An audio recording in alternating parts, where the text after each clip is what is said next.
प्यारे बच्चों, welcome to my channel Verma study 2020 बुकलाना। मैं यूपी बोर्ड के क्लास 12th के छात्र छात्राओं के लिए इकोनॉमिक्स सब्जेक्ट को हिंदी माध्यम से मैं फुल कोर्स कराऊंगा।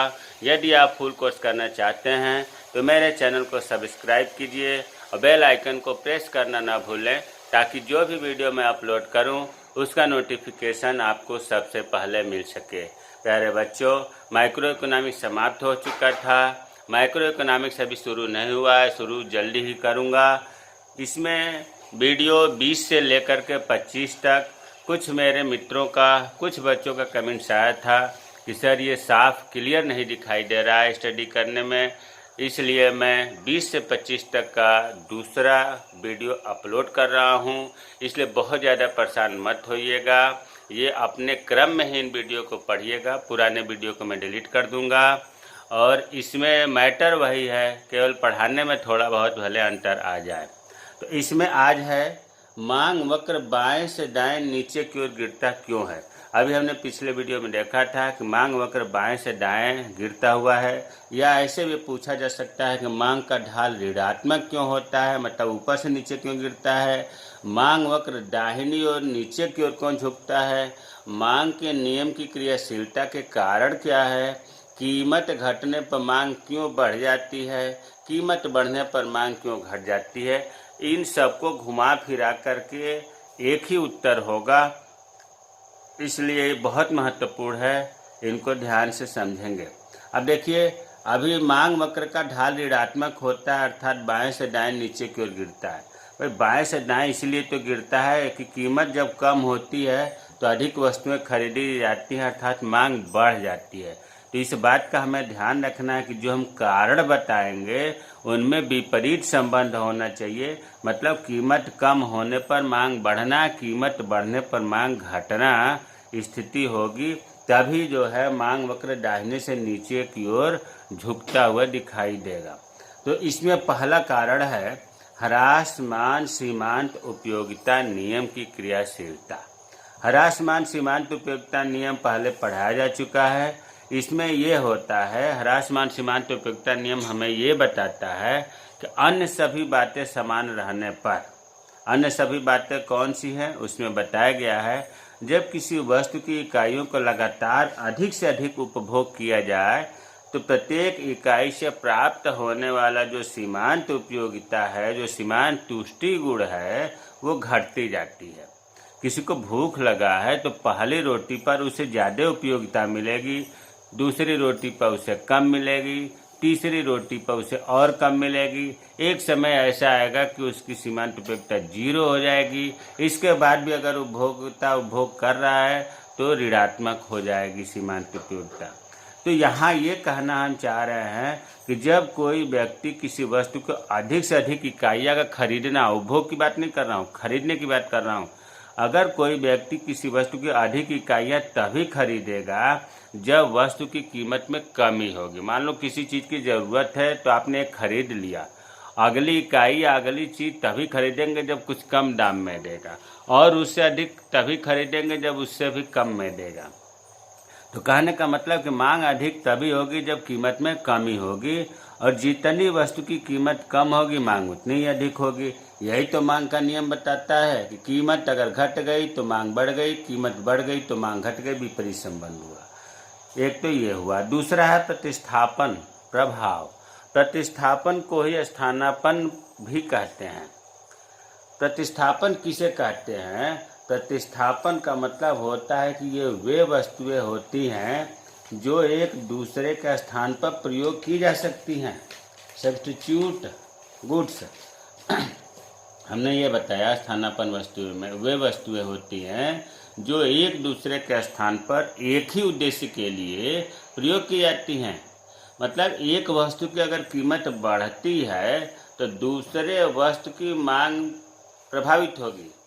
दूसरे वस्तु की मांग जो है, एक वस्तु की कीमत बढ़ गई तो दूसरे वस्तु की मांग बढ़ जाती है, क्योंकि काम वही करता है, दोनों का उद्देश्य एक ही होता है। जैसे उदाहरण है चाय और काफ़ी। चाय और काफ़ी स्थानापन्न वस्तुएं कहलाती हैं। मान लो कि देखिए यहाँ इसको लिख समझा रहा हूँ जबकि इसकी ज़रूरत नहीं है। चाय की कीमत में वृद्धि हुई, जब चाय की कीमत में वृद्धि हो गई और कॉफ़ी की कीमत में वृद्धि नहीं हुई तो लोग ये सोचेंगे कि जब चाय महंगी है तो कॉफ़ी ही पिए, कॉफ़ी की मांग बढ़ जाएगी।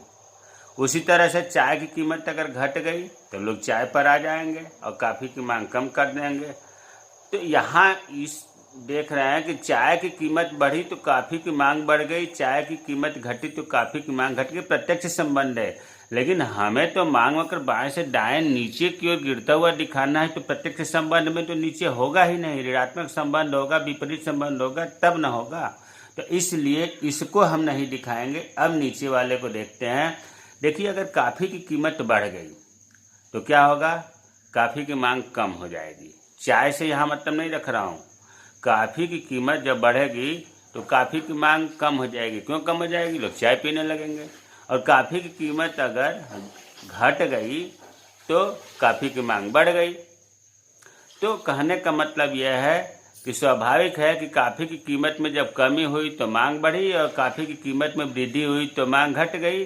विपरीत संबंध है, इसी को कहते हैं स्थानापन्न प्रभाव। स्थानापन्न प्रभाव जब होता है तो मांग वक्र या मांग का ढाल ऋणात्मक होता है। तीसरा है आय प्रभाव। आय प्रभाव, इनकम इफेक्ट। वस्तु की कीमत कम हो जाने पर उपभोक्ता की वास्तविक आय, जिसको क्रय शक्ति कहते हैं, में वृद्धि हो जाती है और उस वस्तु की मांग मात्रा बढ़ जाती है। इसके विपरीत वस्तु की कीमत में वृद्धि होने से उपभोक्ता की वास्तविक आय कम हो जाती है और उस वस्तु की मांग मात्रा घट जाती है। हमें पता है समझ में बिल्कुल नहीं आया होगा, यहाँ समझिए, अभी समझ में आ जाएगा। देखिए, जो उपभोक्ता की आय होती है वो दो तरह की होती है, वास्तविक आय और चालू आय। चालू आय सब आप समझ रहे हैं। जैसे मान लीजिए किसी की आय 1000 रुपये है और उसको बढ़ा करके 1200 रुपये कर दिया गया, 200 रुपये की वृद्धि हो गई। ये चीज़ आपको क्लियर है कि चालू आय किसे कहते हैं। अब वास्तविक आय किसे कहते हैं। देखिए, वास्तविक आय, उदाहरण लेते हैं कि वास्तविक आय का जैसे 40 रुपये है किसी उपभोक्ता के पास और वो 4 पेन खरीदता है। 40 रुपये किसी उपभोक्ता के पास है और 4 पेन खरीदता है, तो एक पेन का दाम 10 रुपये हुआ। अब उसकी कीमत घट गई, एक पेन का दाम 8 रुपये हो गया। तो अब कितना उपभोक्ता खरीदेगा, उतने ही पैसे में 40 रुपये में उसे 5 पेन मिला। जैसे कीमत घटी मांग बढ़ गई। अब जो कीमत घटी, इसका मतलब ये हुआ कि उसके पास जो 40 रुपये थे उसकी क्रय शक्ति क्षमता बढ़ गई, परचेजिंग पावर उसकी मुद्रा की बढ़ गई। क्यों बढ़ गई, क्योंकि कीमत कम थी। और परचेजिंग पावर, क्रय शक्ति क्षमता को ही वास्तविक आय कहते हैं। तो आप इसे देखो कि जब कीमत हो गई तो वास्तविक आय बढ़ गई। वास्तविक आय को ही क्रय शक्ति क्षमता कहते हैं। और जैसे ही कीमत घटेगी, वास्तविक आय और क्रय शक्ति क्षमता एक ही चीज़ है। जैसे ही किसी वस्तु की कीमत घटी, क्रय शक्ति क्षमता बढ़ गई। भाई, क्षमता नाम से लग रहा है, खरीदने की शक्ति बढ़ गई, ज़्यादा सामान खरीद रहा है, वास्तविक आय उसकी बढ़ गई। और इसका उल्टा, मान लो उस पेन का कीमत 12 रुपये हो गया, पहले 10 रुपये था, 12 रुपये हो गया। 10 रुपये में वो 4 पेन खरीदता था 40 रुपये का, अब 12 रुपये होने की वजह से 3 पेन नहीं खरीदा और 4 रुपये से मिला। जैसे ही कीमत बढ़ गई, उसकी जो क्रय शक्ति क्षमता थी कम हो गई। क्रय शक्ति क्षमता का मतलब वास्तविक आय कम हो गई। तो निष्कर्ष ये निकला कि जब वास्तविक आय में कमी होती है, वास्तविक आय जिसको कहते हैं क्रय शक्ति, वास्तविक आय में, या ऐसे कहो कि कीमत बढ़ने पर, पहले बढ़ने वाली बात कर रहा हूँ, कीमत बढ़ने पर वास्तविक आय कम हो जाती है। कीमत बढ़ने पर क्रय शक्ति क्षमता कम हो जाती है और कीमत घटने पर वास्तविक आय बढ़ जाती है। अर्थात कीमत घटने पर परचेजिंग पावर, क्रय शक्ति क्षमता बढ़ जाती है। तो हमें उम्मीद है कि आप समझ में आ गया होगा। यहाँ हमने लिख दिया है कि कीमत बढ़ने पर वास्तविक आय कम होती है, कीमत घटने पर वास्तविक आय बढ़ती है। विपरीत संबंध है और विपरीत संबंध जब होगा तो मांग वक्र बाएं से दाएं नीचे की ओर गिरता हुआ होगा। चौथा है उपभोक्ता की संख्या। जब वस्तु की कीमत घटती है तो नए उपभोक्ता खरीदने के लिए आ जाते हैं, और जो उपभोक्ता पहले से खरीदते थे वो ज़्यादा मात्रा में खरीदने लगे, तो परिणाम स्वरूप क्या होगा? मांग में वृद्धि हो जाएगी। कीमत घटते ही वस्तु की मांग में वृद्धि हो जाएगी। इसके विपरीत अगर किसी वस्तु की कीमत बढ़ती है तो नए उपभोक्ता तो आएंगे ही नहीं, और जो पुराने उपभोक्ता खरीदते थे वो भी कम खरीदेंगे, तो क्या होगा? मांग में कमी हो जाएगी। अर्थात कीमत अगर घटी तो मांग बढ़ गई, कीमत बढ़ी तो मांग घट गई। विपरीत संबंध हुआ।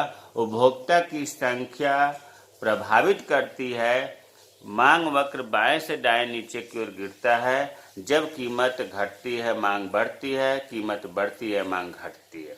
पांचवा है वस्तु के विभिन्न उपयोग। कुछ वस्तुओं के अनेक प्रयोग होते हैं, जैसे दूध, बिजली, अनेक प्रयोग। जैसे दूध है, दूध की सब्जी भी बन जाएगी, छोटे बच्चों को पिलाने काम में आएगा, बड़े भी पीते हैं, दही भी जम जाएगा, मिठाई भी बन जाएगा, ढेर सारे इसके अनेक उपयोग होते हैं। लेकिन अगर इसकी कीमत बढ़ गई दूध की, तो क्या होगा? कीमत जैसे ही बढ़ेगा लोग उनका प्रयोग, उस वस्तु का प्रयोग महत्वपूर्ण कार्यों में करेंगे, जिसकी बिना काम नहीं चल सकता। अब दूध की बात करें तो केवल बच्चों को पिलाने में काम करेंगे जब इसकी कीमत बढ़ जाएगी, अर्थात उसकी मांग कम हो जाएगी।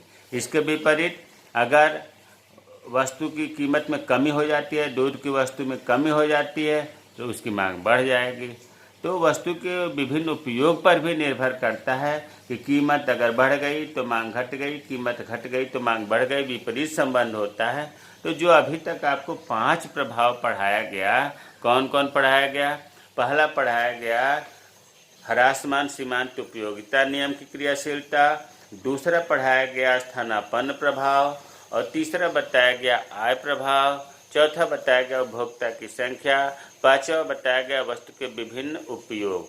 ये 5 कारण आपको जो है मांग वक्र ऋणात्मक क्यों होता है, मांग वक्र बाएं से दाएं क्यों गिरता है, मांग का नियम क्यों क्रियाशील होता है, ये 5 फैक्टर आपको समझ में आ गया होगा। यदि आपको नहीं समझ में आया है तो कमेंट बॉक्स में कमेंट करें, मैं रिप्लाई करूँगा।